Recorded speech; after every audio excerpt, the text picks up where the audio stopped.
Hola, buenas tardes a todos. En este tutorial lo que vamos a estar analizando brevemente es el decreto de necesidad y urgencia 329/2020, que justamente lo que establece es esta prohibición de despidos y suspensiones, ya sea en este caso, por razones de fuerza mayor o disminución de trabajo, por el plazo de 60 días. En cuanto a lo que se refiere, en primer punto, a la aplicación, en este caso temporal, de este decreto de necesidad y urgencia, vamos a ver que el mismo ha sido publicado en el boletín oficial el 31 de marzo de este año y va a regir precisamente desde lo que es el 31 de marzo del presente, de este corriente año, hasta lo que sería el 29 de mayo. Por otra parte, una de las cuestiones que también quiero que tengan en cuenta es respecto al este tema de la aplicación temporal. Vamos a ver que, atento en que en materia laboral nosotros receptamos la teoría de la recepción, va a ser fundamental aquellas misivas, cartas, documentos que hayan sido enviadas por el empleador al trabajador, la fecha en la cual recibe las mismas el trabajador, lo que en cierta forma va a determinar si de alguna manera esa situación va a estar prevista dentro de la aplicación de la aplicación más que nada de este decreto de necesidad de urgencia que vamos a estar analizando rápidamente en este tutorial específicamente, pero tener en cuenta el carácter recepticio de recepción de esas misivas, de esas piezas postales que lleguen a la esfera de conocimiento del trabajador, ya sea tanto de despidos como temas de suspensiones. En el artículo segundo vamos a encontrar del decreto 329 la prohibición, en este caso de despidos, ya sea en este caso sin justa causa, es decir, sin justa causa del artículo 245 de la Ley de Contrato de Trabajo, como también por las causales de fuerza mayor o disminución de trabajo por el plazo de 60 días, que como bien dije va a regir del 31 de marzo al 29 de mayo. Por otra parte, en el artículo tercero tenemos la prohibición de suspender, ¿sí?, por 60 días también, por estas causales que estuvimos hablando en el en el artículo anterior, que son fuerza mayor y disminución de trabajo. El artículo 4 del decreto lo que hace es reforzar la prohibición y en cierta forma lo que establece en el caso de que los empleadores procedan a despedir y suspender, de todas formas lo hagan igual, ¿sí? Lo que hace en cierta manera es dejar bien en claro que lo mismo que aquellos despidos no van a producir efecto alguno, o sea, van a ser nulos, manteniendo vigentes las relaciones laborales existentes y sus condiciones actuales. Si bien una de las cosas que quizás se critica en cuanto al tema del decreto, que quizás hubiera estado bueno que se pudieran fijar ciertas multas, por así decirlo, o alguna figura de tipo de sanción más dura para el tema para el caso de que los empleadores procedan a despedir y suspender, en este caso igual, a los trabajadores, que es una de las cosas que también, bueno, básicamente no faltó, por así decirlo, ahí un punto en esta cuestión de no establecer ningún tipo de multa ni sanción penal alguna, más allá de este refuerzo de prohibición que hace el artículo 4 que estamos mencionando anteriormente. Con respecto a la excepción, que es la que de alguna forma genera mayor discusión, es justamente la excepción del artículo tercero del segundo párrafo, donde menciona al artículo 223 bis de la Ley de Contrato de Trabajo, donde allí en este caso se estipula o está prevista esta posibilidad de que el empleador pueda suspender por razones económicas, ya sea por fuerza mayor o falta o disminución de trabajo, pero siempre y cuando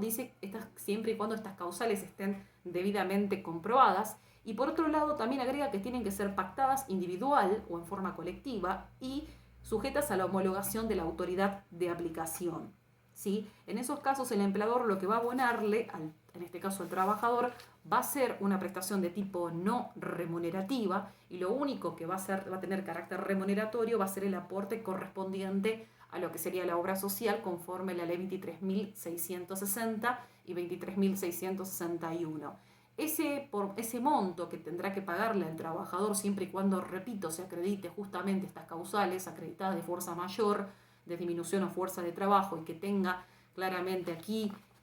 la homologación, por así decirlo, acá está la homologación de la autoridad de aplicación, que es el Ministerio claramente de Trabajo, pagará un monto que se va a determinar en un porcentaje de la remuneración habitual de ese trabajador. Eso que tiene que estar, acá vemos una cuestión cuando dice pactadas, esto significa, cuando hablamos de pactadas, claramente acá tenemos que claramente dice de que el empleador no puede resolver las cosas en forma claramente unilateral, sino que se puede pactar individualmente con el trabajador o lo puede hacer en forma colectiva con la correspondiente, el sindicato que corresponda al gremio de ese trabajador.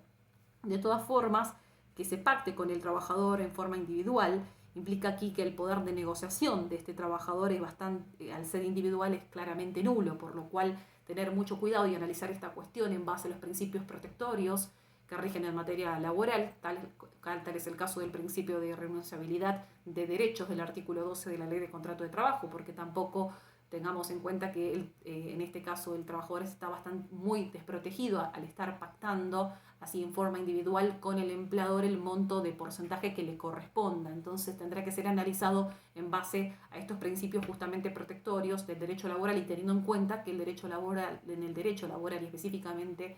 todo lo que tenga que ver en esta cuestión, aquí está en juego el orden público laboral, ¿sí? Más allá de este tema de la libertad contractual, por así decirlo, que esta cierta norma da a entender que se puede pactar individual o colectivamente, esa libertad contractual claramente que va a estar limitada por el orden público laboral. Por otra parte, el 223 bis no establece específicamente un plazo como el que sí establece el artículo 221 de la LCT de las suspensiones por fuerza mayor o disminución de trabajo, pero allí ya vemos que en el caso del 221, que es directamente sin goce de salarios,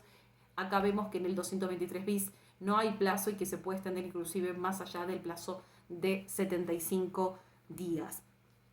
Con respecto a lo que quiero mencionar es el tema de los trabajadores. Obviamente en negro nada menciona, obviamente el decreto de necesidad de urgencia. Eso no significa que este decreto no sea aplicable a los trabajadores que se encuentran en una situación, en este caso en negro, no registrados. Lo que sí obviamente acá va a ocurrir es que la situación de ellos siempre va a ser obviamente claramente mucho más dificultosa porque van a tener que probar y acreditar el vínculo laboral, como obviamente estamos acostumbrados a tener que iniciar todas las acciones que correspondan para poder probar dicho vínculo conforme a la ley 2403 específicamente. Pero no, el hecho de que no estén mencionados no significa que ellos no se encuentren, obviamente, tampoco se encuentren tutelados dentro de este decreto. Quizás hubiera estado bueno una incorporación también dentro, eso es una crítica también que se realiza a este DNU, de no haberlos incorporados a los trabajadores que se encuentran en esta situación, digamos, de no estar registrados, están totalmente desprotegidos, en donde claramente llegan muchas consultas donde estos trabajadores generalmente lo están suspendiendo sin goce de sueldo o lo obligan en este caso a tomarse vacaciones hasta tanto se resuelva todo este tema de la emergencia sanitaria. Y ahí es como que hubo claramente un vacío bastante importante legal. Bueno, con respecto a lo que quiero mencionar una cuestión, en el caso de que se produzca que el empleador despida o despida más que nada al trabajador digamos, no respetando este decreto de necesidad de urgencia, se van a tener que iniciar la acción de reinstalación correspondiente y a su vez también obviamente reclamar todo el pago de los salarios desde el tiempo que durante todo el tiempo que el mismo no se haya percibido, es decir, todos los salarios en este caso caídos. Tengamos en cuenta también una de las cosas fundamentales que es el tema del famoso procedimiento preventivo de crisis. ¿Por qué hablo de este tema del procedimiento preventivo de crisis? Porque si bien está este decreto de necesidad de urgencia, la realidad es que hoy por hoy nos encontramos que muchas empresas siguen despidiendo masivamente a los trabajadores y se están pasando por alto este decreto de necesidad de urgencia. Entonces, sobre esta cuestión, nosotros vamos a tener que trabajar muy duro, primeramente justamente para iniciar todas las acciones que correspondan, ¿sí? De reinstalación, solicitar todos los salarios caídos que correspondan, pero tener principalmente en cuenta de que aquí,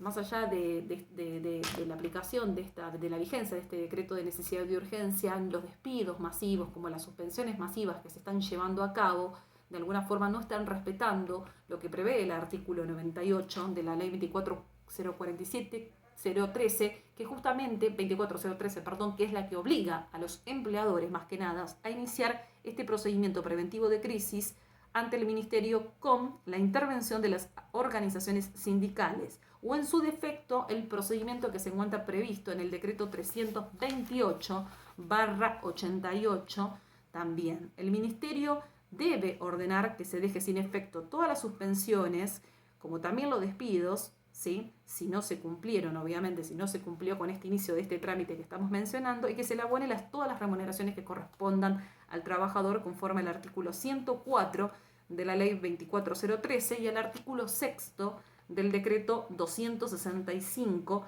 del año 2002. Es el ministerio el que tiene que verificar que también, obviamente, la empresa que inicia el procedimiento preventivo de crisis reúna todos los requisitos para tal. En el caso de que esa empresa no cumpla con los requisitos del procedimiento preventivo de crisis, que están justamente todos regulados a partir del artículo 98 y subsiguientes de la ley 24013, lo que hará directamente es no darle curso alguno a los mismos. Ahora, con respecto a lo que quiero que también tengan en cuenta de este tema del procedimiento preventivo de crisis, específicamente que el decreto, en este caso 265, del año 2002, titulado, en este caso Crisis de Empresa, Apertura del Procedimiento, complementase los recaudos del decreto 2072-94 regulatorio del denominado Plan para Empresas en Crisis. Asimismo está, titulado este decreto 265 del 2002, y vemos específicamente que allí nos establece que se va a convocar obviamente a una audiencia a las partes, al empleador, al trabajador,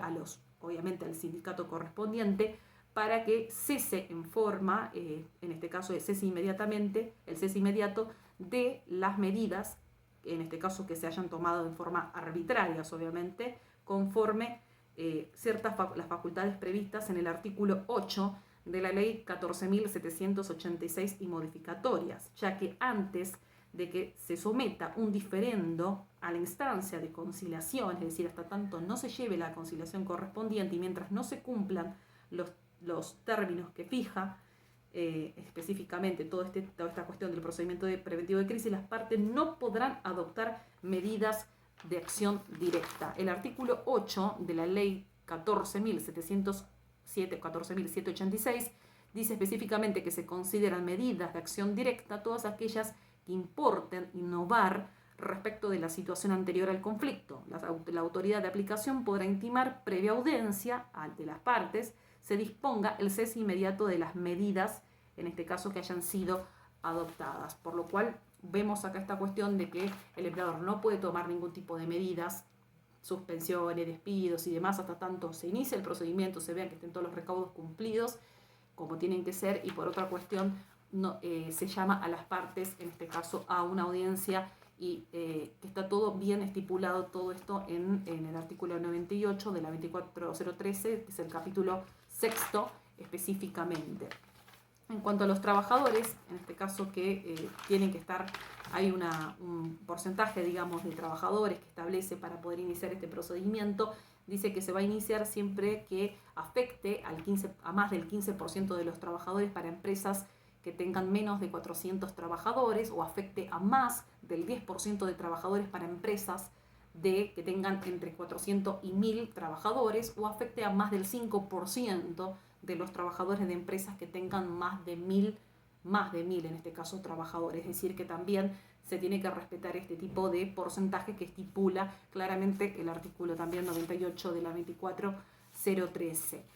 Recordemos también en cuanto al tema de la intangibilidad salarial, que ha sido en este caso, está bien establecida en el artículo 8 del decreto de necesidad de urgencia 297 del 2020, donde bien garantiza el goce de las remuneraciones para todos los trabajadores del sector privado, que es lo que justamente en uno de los tutoriales uno de los primeros que he subido, he hablado sobre justamente este tema de la intangibilidad salarial que prevé el artículo 8 que estoy mencionando en este caso que estoy mencionando ahora. Bueno, por último, lo que quiero que también tengan en cuenta, de que obviamente todos los despidos, en este caso que de alguna forma vayan en contra de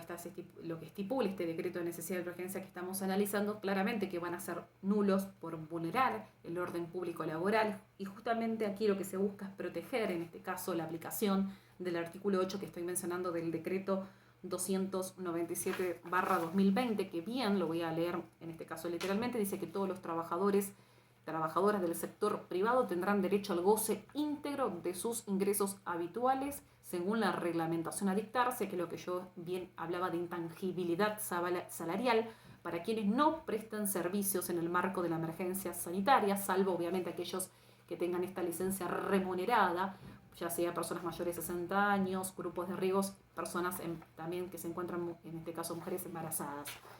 Bueno, más que nada que tener en cuenta estos puntos importantes y seguramente, bueno, vamos a estar también ampliando más sobre esta cuestión del tema de despidos, suspensiones, porque sobre todo esta cuestión hay mucha tela para cortar, como quien diría, pero básicamente tener en cuenta estos puntos fundamentales que en cierta forma este decreto lo que de alguna forma busca es garantizar la estricta a sí misma vigencia del artículo 1, 2 y 8 del decreto de necesidad y urgencia 297 de este año, y por otra parte también del artículo 1 de la resolución 219/2020, que también los invito a que lo vuelvan a leer tranquilos en sus casas, y el artículo claramente 14 bis de la Constitución Nacional, el artículo 14, tratados en este caso internacionales con jerarquía constitucional, y los convenios fundamentales aquí son el convenio 87 y 98 de la OIT. Y lo último, más que nada, porque no quiero dejarlo afuera, es tener en cuenta que el Ministerio de Trabajo ha dictado una resolución, que es la resolución 297/2020, que derogó a la resolución 219, que ha sido dictada por el Ministerio de Trabajo el 20 de marzo. ¿Y qué nos dice esta resolución 279/2020? Que está publicada, que ha sido publicada en el Boletín Oficial el 1 de abril. Básicamente lo que nos va a estipular es esta cuestión. La resolución 219 hacía una diferencia y establecía una diferencia entre aquellos trabajadores que se encontraban dentro de la licencia remunerada, personas mayores de 60, mujeres embarazadas, grupo de riesgos, y decía que, bueno, aquellos trabajadores de alguna forma que pudieran realizar las tareas en su trabajo a través del teletrabajo u otro tipo de tareas de esfuerzo de tipo trabajo de esfuerzo compartido, en cierta forma, el salario que ellos iban a percibir iba a tener carácter de tipo remunerativo, a diferencia de aquellos que no podían realizar esas tareas en su casa, por así decirlo, en donde en ese caso, en ese supuesto, el salario, en este caso, no revestía el carácter de remunerativo, era no remunerativo porque justamente el trabajador no estaba poniendo a disposición la fuerza de trabajo conforme bien lo estipula el artículo 103 de la LCT. Lo que hace es esa diferenciación que hace la resolución 219 en cuanto a aquellos que pueden sí prestar tareas en su domicilio de los que no pueden realizar esas tareas en el domicilio, siempre hablando dentro de este grupo de licencia de tipo remunerada, de estos sujetos que se encuentran tutelados. Específicamente, aquí es lo que hace la resolución 279, por así decirlo. Vamos a ver que lo que en cierta forma, lo que de alguna manera termina, digamos, por